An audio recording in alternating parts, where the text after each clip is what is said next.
오늘 함께 나누실 말씀은 요한복음 5장 1절로 9절 말씀입니다. 오늘 본문에는 38년 된 병자가 나타나고 있습니다. 이 병자는 지금 베데스다 연못에 누워 있습니다.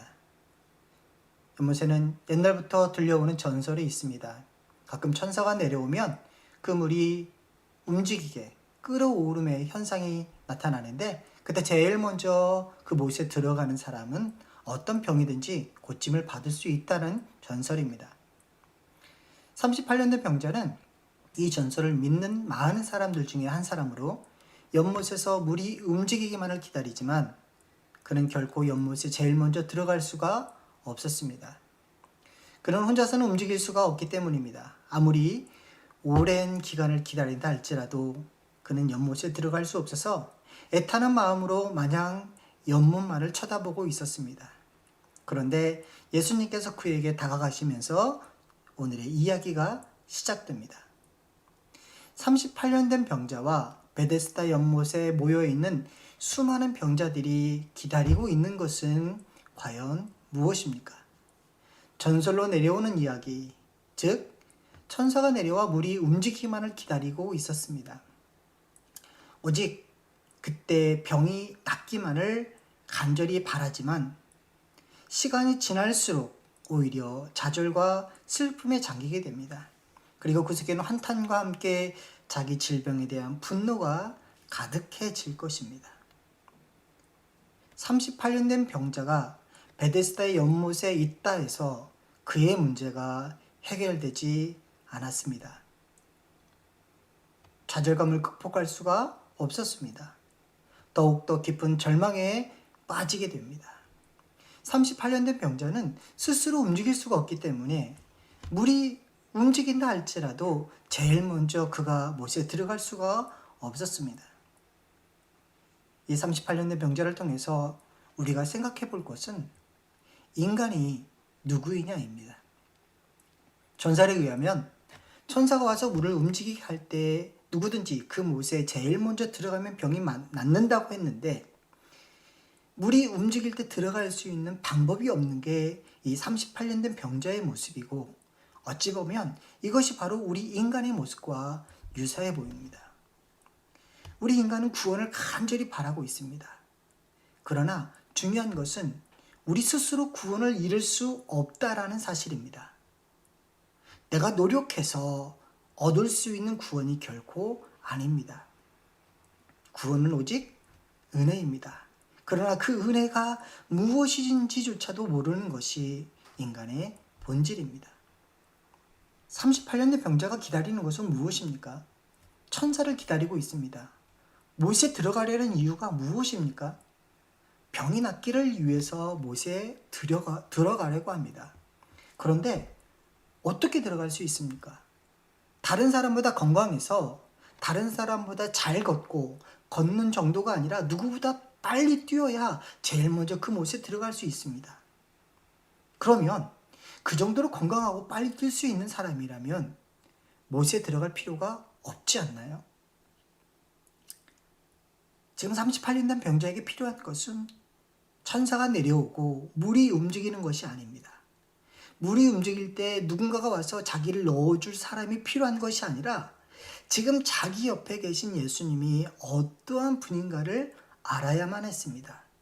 그리고 그분이 베푸실 은혜가 어떤 것인가에 대한 그 기대가 있어야만 했습니다.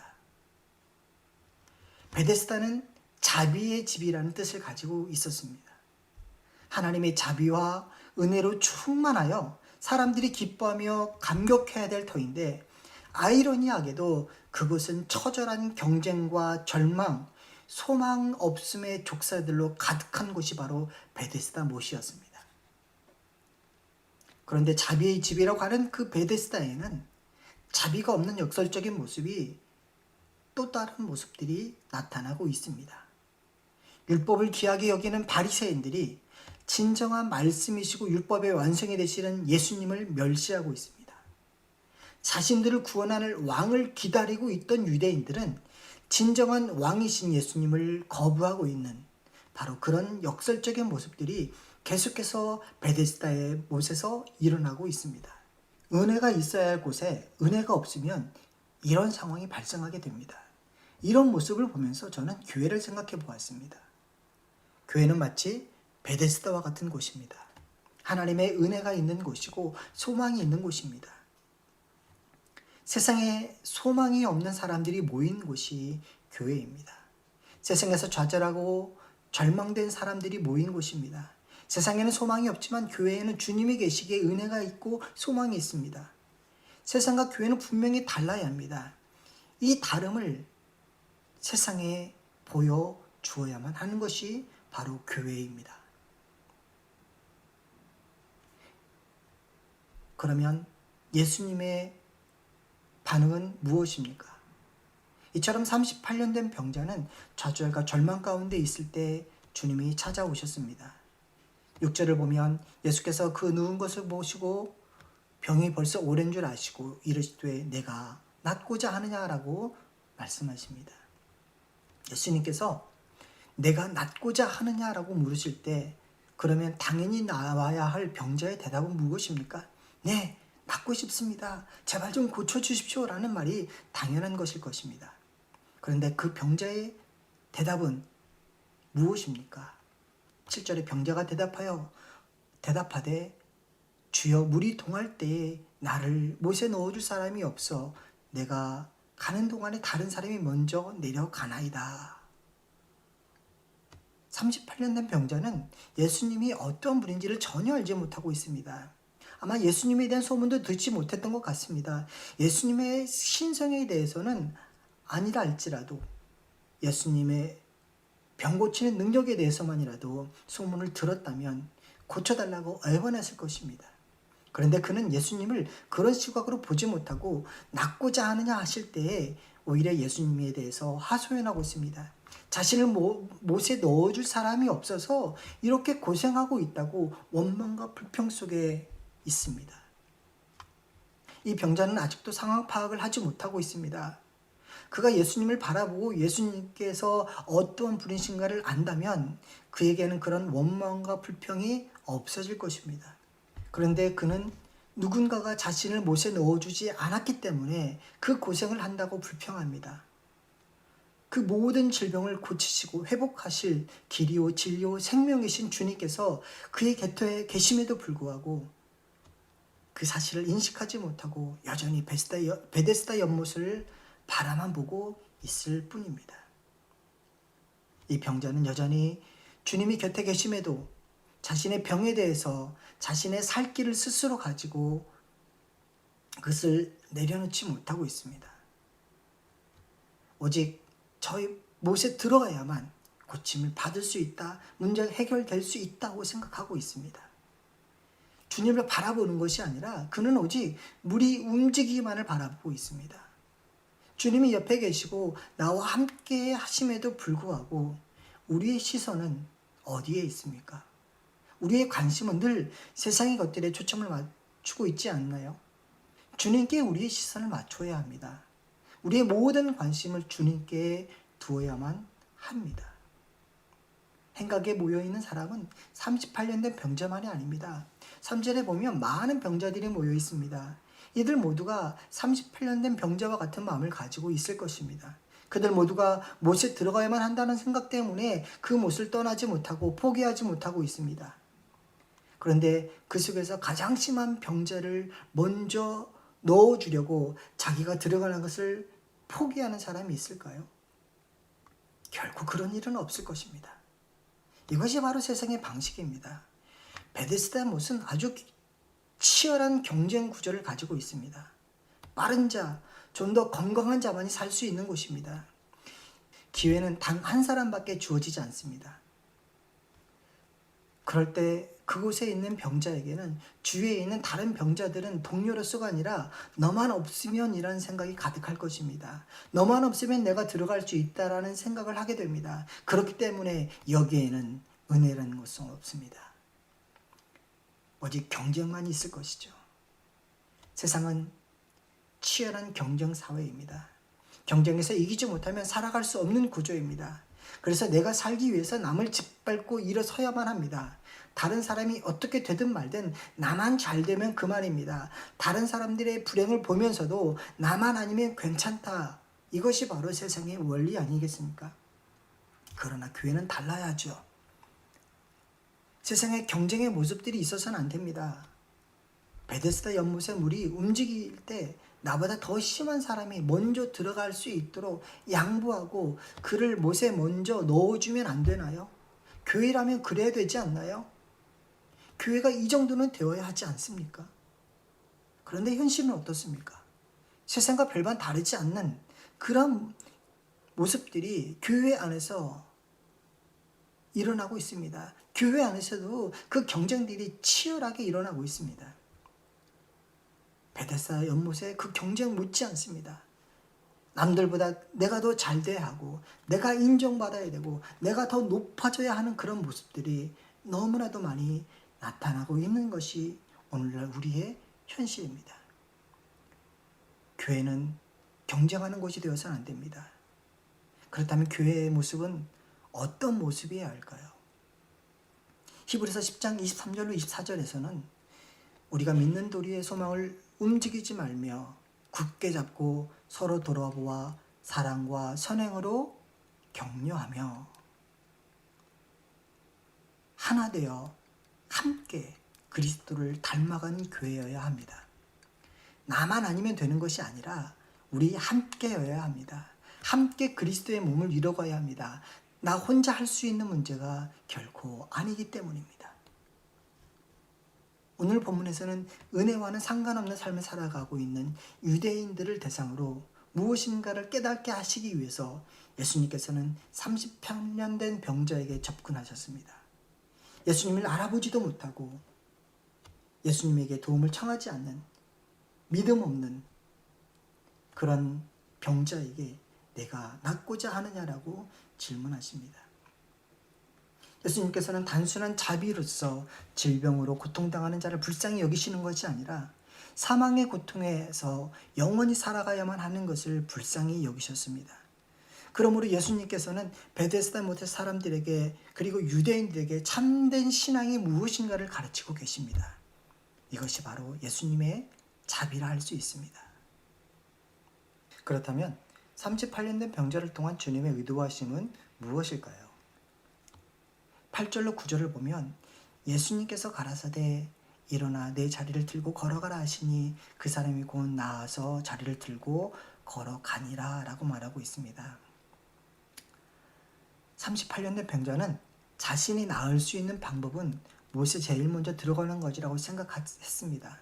그러나 예수님께서는 그를 못에 넣어 주시는 것이 아니라 그가 전혀 생각하지 못한 방법으로 그를 치료해 주셨습니다.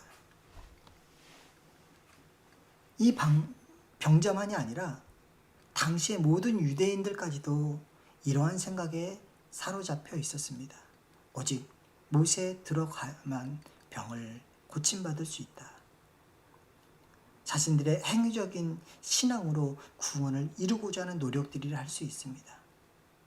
이것은 바로 예수님께서 베데스다 못에 다른 사람보다 먼저 들어가게 해달라고 하는 것과 같습니다. 이것은 결코 신앙이 아닙니다. 또한 우리에게도 이런 모습들이 있습니다. 나름대로의 삶의 방법을 가지고 살아갑니다.